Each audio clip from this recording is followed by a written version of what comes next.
Eko Eho.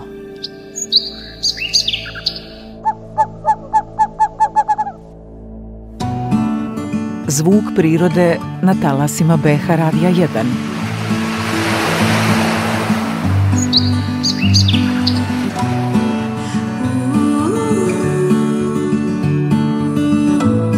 Eko Eho.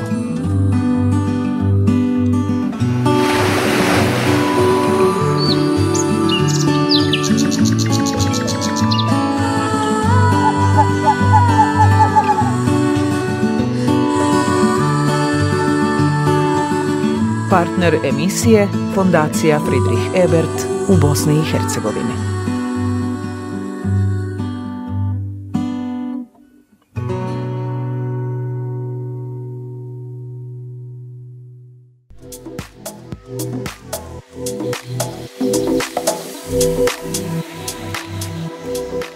Dobar vam dan, poštovani slušalci. Ja sam Miloš Jokić, voditelj emisije Eko Eho koju realizujemo petkom u okviru otvorenog studija BH Radija 1. U emisiji govorimo o temama zaštite životne sredine, a partner je Fondacija Friedrich Ebert u Bosni i Hercegovini. Svjetski dan šuma obilježava se svake godine 21. marta kako bi se skrenula pažnja na važnost očuvanja šuma i njihovih ekosistema. Obilježavanje je započelo 1971. godine na inicijativu Europske poljoprivredne konfederacije, koju je kasnije podržala i UN-ova organizacija za hranu i poljoprivredu. Šume pokrivaju više od trećine kopna na zemlji. To su biološki najraznolikiji ekosistemi i dom više od 80% vrsta kopnenih životinja, biljaka i gljiva.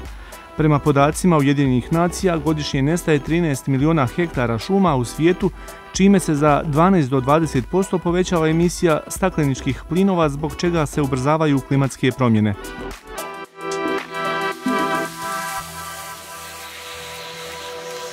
Šume doprinose ravnoteži kisika i ugljen dioksida u zraku, štite riječna područja, izvorišta voda, te su biološki najraznovrsniji ekosistemi na kopnu.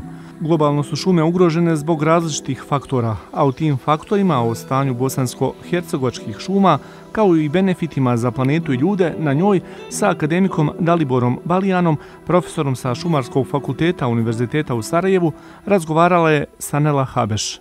Profesore Balijan, često nam znaju reći da je Bosna i Hercegovina zaista bogata sa šumama, međutim vi unazad nekoliko godina znate reći da je Bosna i Hercegovina bogata siromašnim šumama. Kako nam je to stanje i šta to znači? Mi dolazimo u vrh evropskih zemalja po površini šuma po glavi stanovnika, odnosno po površini naše zemlje, jer preko 50% Bosne i Hercegovine je pod šumama. Ali struktura tih šuma ne zadovoljava. To nisu visokoproizvodne šume. Znači mi imamo potencijal da imamo visokoproizvodne šume, a naša najkvalitetnija šumska zemljišta su pod šikarama, pod niskim šumama male proizvodnosti. To je naš najveći problem.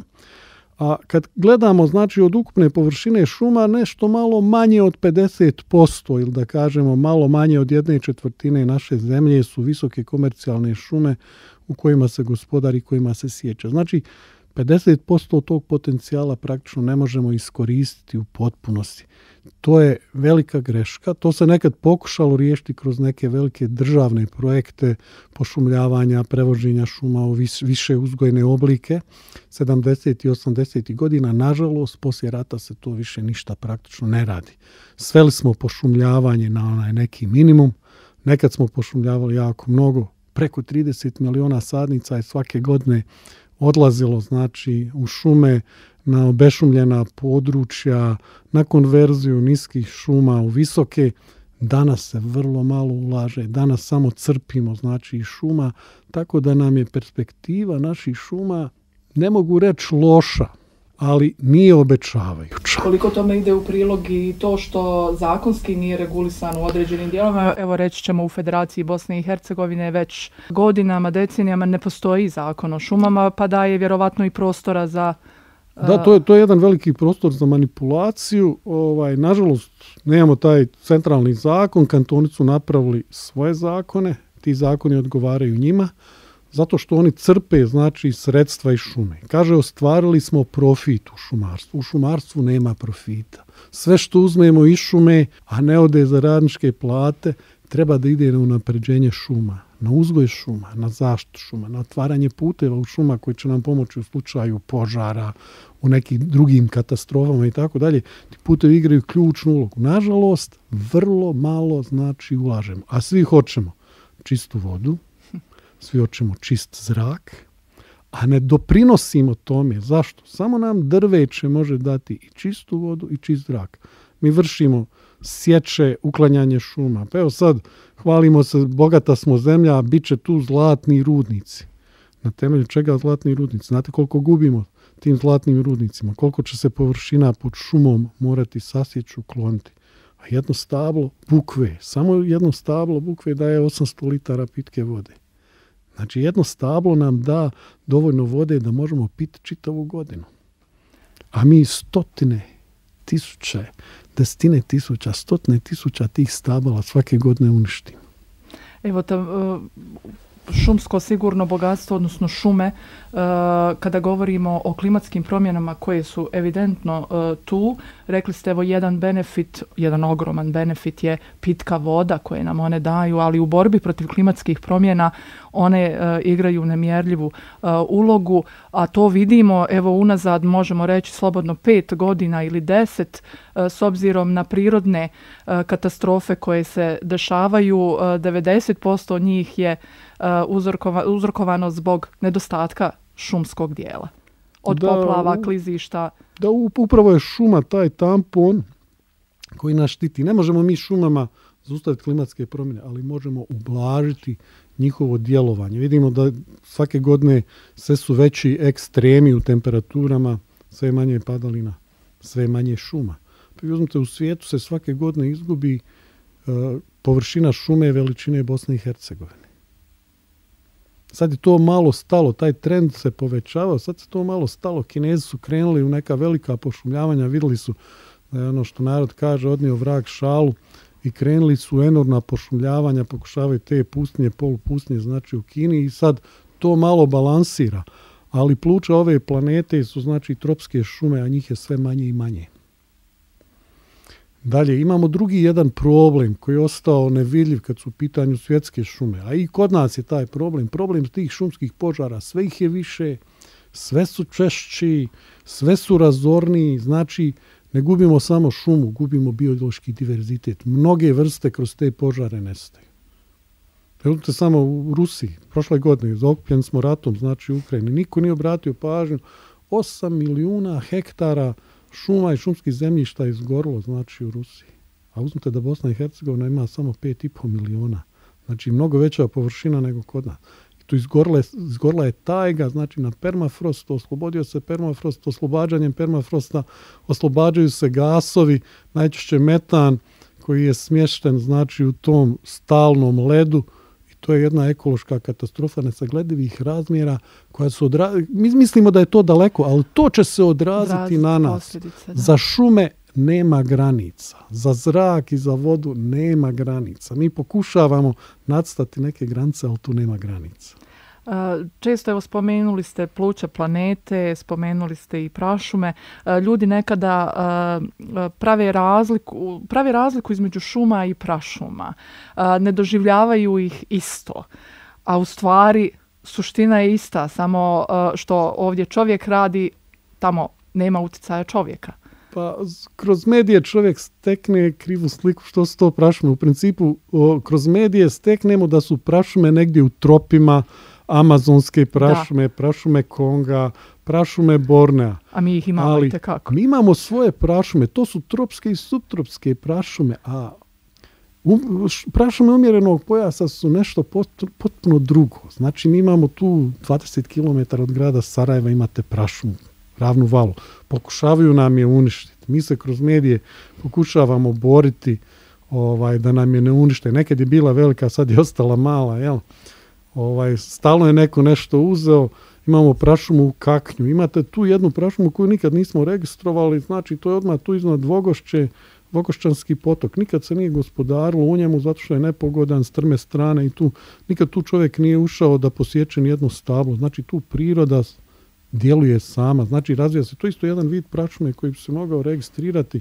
Pa imamo tu peručicu koja je površinom najveća, znači ona nije jedina u Europi, ona je najveća. Ali mi u Bosni i Hercegovini imamo 9 registrirani, a mogli bi još 90 novih da registriramo, novih prašuma da ih stavimo, znači pod neku trajnu zaštitu. Potom je nam Europa zavidi, jel? I onda kažu, svi bi u Europi volili da imaju te šume kakve mi imamo, a nažalost naš odnos prema našim šumama je maćehinski. Eto, Europa želi takve šume, a mi ih uništavamo. Gdje to vodi? Znači, vodi opet prema tome, znači da ćemo dobiti neke degradirane šume koje neće biti komercijalne, koje neće moći dati dovoljno kisika, koje neće moći dati dovoljno vode i tako dalje. Znači, samo kvalitetna, visoka šuma, dobro razvijena, njegovana, daje mnogo čistog zraka i mnogo čiste vode. Vratili ste se sa terena ovih dana, rekli ste mi, spašavali ste tise, čini mi se. Nažalost, zadnji snijeg je napravio jednu veliku štetu. Ja sam se presjekao, suze krenu na oči. Kad smo došli, znači, u Bukov do vlasnik te tise koja raste, znači, u njegovom dvorištu već generacijama, čovjek je plakao. To je bilo nešto strašno, možete zamisliti kad jedno tako lijepo, staro stablo strada i jučer smo radili tu sanaciju, nadam se da će sanacija biti uspješna. Ona sad ružno izgleda, ali očekujem da će mnogo bolje izgledati za 3 do 4 godine. Uspjeli smo ukloniti, znači, sve to što se polomilo, što se odvalilo. Tisa je zbog svojih godina, jučer smo i uspjeli izračunati da je ona 400-godišnjak, znači 400 godina raste, znači na tom mjestu, možda koju godinu više.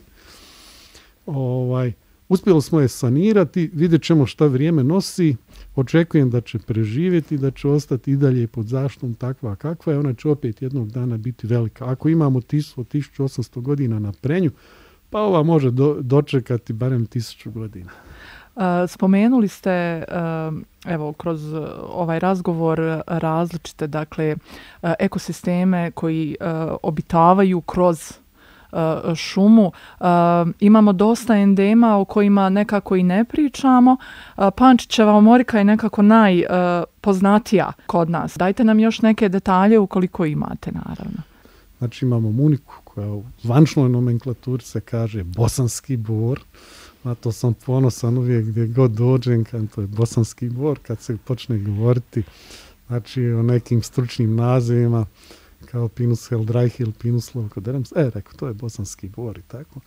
Onda imamo tu još određene ljeske, znači medvjeđu ljesku koja je vrlo rijetka, imamo planinski javor, Acer heldraihi, također kod nas, znači to su od drvenastih vrsta, a od zeljastih su brojne, znači kampanule, adriantusi i tako dalje. Endemski centar je poznat, znači planina Prenj, Čvrsnica i Čabulja. To je nešto prelijepo i to treba se boriti da se sačuva. Prenj je naročito ugrožen požarima zadnjeg desetljeća gdje požari haraju, pa se bojim da će mnoge od tih vrsta i nestati. Kada govorimo evo o šumama, negdje sam našla podatak, vi dolazite sa Šumarskog fakulteta u Sarajevu. Podatak da malo ljudi zna da je planina Igman bio nekada školsko dobro Šumarskog fakulteta. Znači to je bilo fakultetsko školsko dobro, fakultet i šumarska škola. Da. Su zajedno upravljali, znači, Igmanom tamo negdje do 70. godina. Onda je napravljena ta šumarija koja je ušla u okviru radne organizacije Šumarstvo Jahorina, Šipad, znači i tako dalje. Oni su nama tad obećali da će se nastaviti, znači, sve po starom. Dok je bio Igman fakultetsko dobro, fakultet je upravljao, znači mi profesori smo išli gore raditi, upravljati time i to je bilo pokazno dobro gdje su dolazili iz svijeta da vide što se radi novog u šumarstvu. Nažalost, gubitkom toga izgubili smo jako mnogo. Izgubili smo mogućnost stalne prakse. Ne možemo mi otići više u šumu kad želimo, nego moramo zamoliti lokalno šumarstvo. Znači, mi smo sada neki gosti i neki stranci u nečemu, znači, što je bilo naše. Bilo bi idealno kad bi nam se to vratilo, barem da dobijemo jedan ovako dobar dio Igmana, na kome mi možemo postavljati naše eksperimentalne površine, da možemo raditi onako kako mi želimo, ne kako nam drugi urade. I to bilo, mislim, fantastično. Zvali su ga iz ovoga, je li vazdušna banja? Igman je nešto posebno, ne samo vazdušna banja, ona je klimatska banja, to je planina jedinstvena, znači u svakom pogledu. Nažalost, neplanska urbanizacija ili planska, kako god, devastira Igman, devastirala je Babin Dol, devastira se Veliko Polje. Olimpijada je učestvovala u tome, rat je učestvovao u tome, a sad poslije rata niko više nikoga ne pita, gradi se, izgrađuje, dograđuje, pregrađuje i to je najveći problem Igmana. A to je jedan jako osjetljiv ekosustav. Znači, tu smo imali nekada mrazište, danas tog mrazišta je sve manje i manje, zato što su objekti u polju, oni svojom mikroklimom, znači, utiču na to mrazište, devastiraju, znači, taj specifični ekosustav koji se tu nalazi. Veliki su udari na prirodu, posljednjih možemo slobodno reći 10 godina naročito. O ratu i poslijeratnom periodu nećemo govoriti, ali nekako je eksploatacija tih prirodnih resursa doživljava svoj maksimum, čini mi se, i nekako se budi javnost kada je u pitanju vodni potencijal, kada su u pitanju nekontrolisane izgradnje mini hidroelektrana, javnost, lokalne zajednice se bude i nevladin sektor. Zašto to recimo nije slučaj kada su u pitanju šume i njihova nekontrolisana eksploatacija, izvlačenje drvnih resursa, niču ove nelegalne pilane na svakom momentu? Dobro, nema više nelegalnih pilana. Sad su sve legalne. Sad su sve legalne, ali šta je problem šumarstva? Problem šumarstva je što je šuma socijalna institucija. Znači, zapošljava jako mnogo radne snage, a iz šume odlazi sirovina koja se prerađuje, koja još zapošljava dodatnu, znači, radnu snagu. I onda se tu gleda kroz prste. I onda ljudi kažu, ako se ja budem bunio, ako tu zaustavim, znači onda će stati poduzeće, ljudi će ostati bez posla i tako dalje. Ja nisam protiv pilana, nisam protiv poduzeća koja dalje prerađuju drvo, ali dajmo ljudi, moramo nešto uložiti, moramo nešto vratiti u šumu. Znači moramo napraviti taj ciklus, znači po trajnosti, da uzimamo, znači, samo koliko možemo, a da malo više ipak vraćamo. A šuma ne traži puno. Ona puno daje, ali ne traži puno da se uloži u nju. S jako malo sredstava se može jako mnogo napraviti u šumarstvu. Znači mi smo davali jedan projekat prema federalnoj vladi prije 20 i nešto godina, gdje bi vlada morala da ulaže svake godine neki 40 milijuna eura. Tad je bilo maraka, ajde sad ja ću reći eura. I da ulažemo 40 godina u šumarstvo. Evo, mi da smo krenuli tad prije 20 godina, već bi bili na pola puta i onda bi sječivu masu koja iznosi nekih 6,5 milijuna kubika mogli povećati na 17,5 milijuna kubika i da imamo još kvalitetnije šume. Sad zamislite koliko bi tu ljudi bilo još zaposleno. Znači, bilo bi 3 puta više ljudi, 3 puta više bi bilo sirovine za ljude, znači 3 puta bi se više zarađivalo, a imali bismo mnogo kvalitetnije šume. Nažalost, ne možete dobiti ni u banci kredit da uložite u podizanje šume. Niko ne želi da uloži u šume. Nažalost, krivo je mišljenje o šumi da je šuma Božje davanje, mi ćemo samo sjeći, uzimati i nećemo ništa dati. Ako stalno sjećemo i uzimamo, na kraju dobijemo šikaru, a nakon šikare dobijemo i golet. Dakle, kakva nam je budućnost šuma, evo za kraj? Mislim da ljudi ipak počinju da shvataju, znači, da bez šume ne možemo živjeti. Iako se maćehinski odnosimo prema šumi. Evo, uzmite samo ovdje oko Sarajeva. Pogledajte objekte koji se rade trenutno na Trebeviću.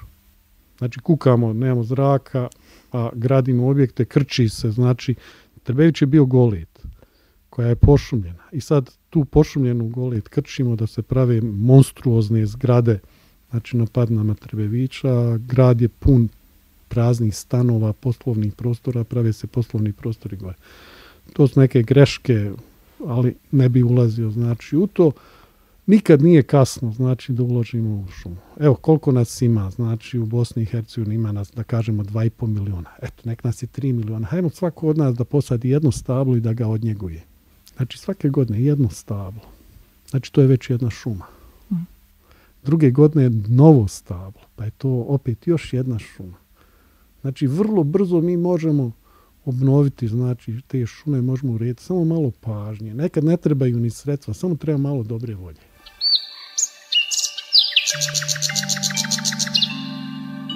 Eko Eho.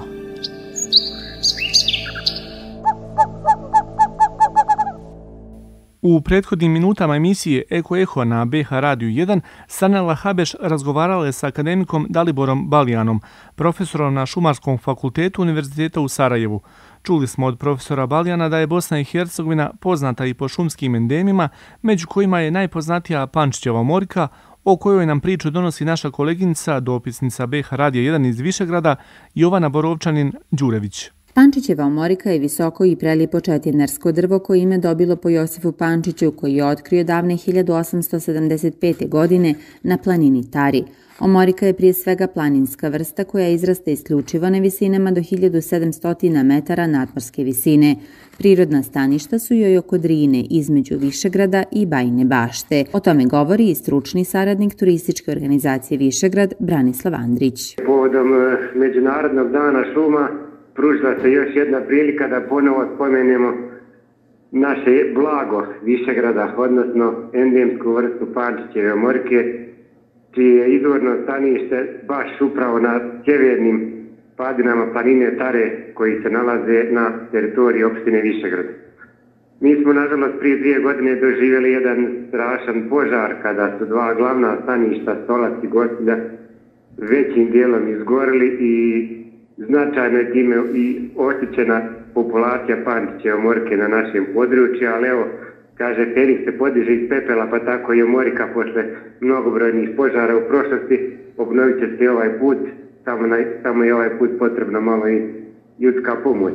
A ako pričamo o omorici, sam status nacionalnog parka privlači i mnoge investicije i za infrastrukturu i za objekte koji su naravno u funkciji turizma, tako da se nadamo da je taj sjeverni dio opštine koji sada trenutno koriste uglavnom planinari i ljubitelji prirode, da bi to moglo da se malo ozbiljnije uradi pa da se te planinarske staze po uzoru na susjednu Srbiju mnogo više srede kako bi ih predstavili svim posjetiteljima našeg grada. O Pančićevoj omorici govori inženjer šumarstva Miroslav Savić. Pančićeva omorika ili na latinskom Picea omorika je endemska vrsta područja srednjeg toka rijeke Drine, gdje zahvata uski areal između Višegrada i Bajine Bašte. Omorika je reliktna vrsta iz vremena tercijara. Prvi ju je otkrio i naučno opisao Josif Pančić 1875. godine.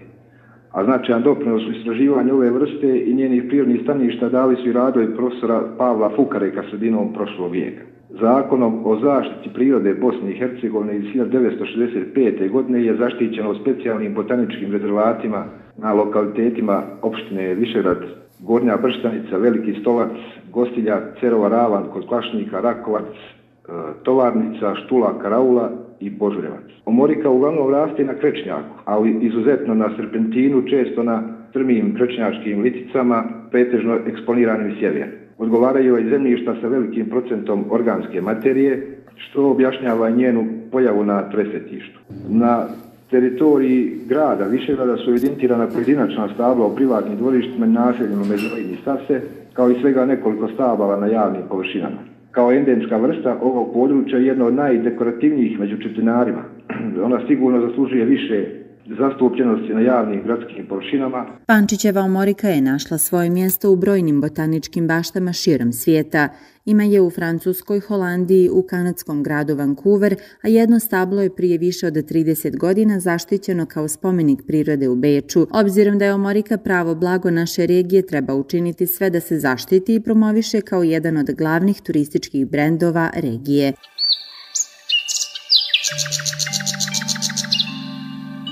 Eko Eho.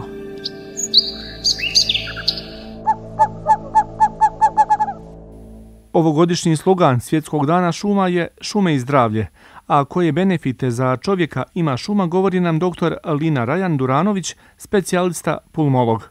Nažalost, ja kao osoba, individua, primijetila sam da kod nas je sve više prisutna sječa šuma, što sa ljudskog aspekta vrijeđa trud naših starih generacija koji su ulagali, štetimo našim potomcima. Oštećenjem tih šumskih fondova ugrožava se kvalitet zraka, kvalitet zemljišta, generalno kvalitet života. Bilo bi lijepo kad bi mi osvijestili nas kao ljude da budemo ekološki svjesni, da malu djecu učimo jedno drvo da raste sa njima, da se djeca bave sadnjom drveća, da gledaju da danas sutra kad budu stariji ljudi 50-60 godina obiđu ta drveća koje su posadili. Moramo rasti, definitivno mi u Bosni moramo rasti ekološku svijest, razmišljati da naša planeta ovisi o nama sad i ovdje i da nemamo drugu rezervnu kuću, a šume su direktno najsvjetliji dio naše prirode i hvala Bogu naša država je bogata lijepim šumama i lijepim rijekama, ali mi moramo sebe mijenjati da održimo te šume i rijeke takvim kakvi jesu. O značaju šuma i sa hidrološkog aspekta i vodozaštitne funkcije koje šume imaju, vrlo ilustrativan primjer daje nam predsjednik planinarskog društva Vis iz Žepča Mirko Matijević. Jedna ilustracija na našem Matinskom Visu je prije sječe šume 80. godina bilo preko 50 izvora pitke vode. Sada iza toga su ostala stalna 2. Ostali su povremeni, znači nakon 20-30 godina šuma se prirodno obnavljala, nije niko tu puno se trudio osim nekih simboličnih pošumljavanja, već se vraćaju izvori, već možemo reći da ih ima preko 10. Znači, vidi se prostor gdje je bio izvor, sad se ponovo zadržava cijelu godinu. Dakle, na jednom prosječnom stablu bukve ili hrasta zadrži se preko 2000 litara vode za jedne obične kiše. Ona lagano kapa u zemlju. Ako nema tog drveta, ona je strčala i napravila nam poplave kao 2014. Znači, i onda se čudimo kako do nas je. Ovu emisiju završit ćemo sa porukom naše mlade sugrađanke Ivone, koja na pitanje koju boju voli dječji i krajnje iskreno odgovara. Zelenu, zato što je zelena boja šume je i kiselnika. Kiselnik nam je potreban da živimo. Ja volim prirodu i štitim svoju životnu sredinu.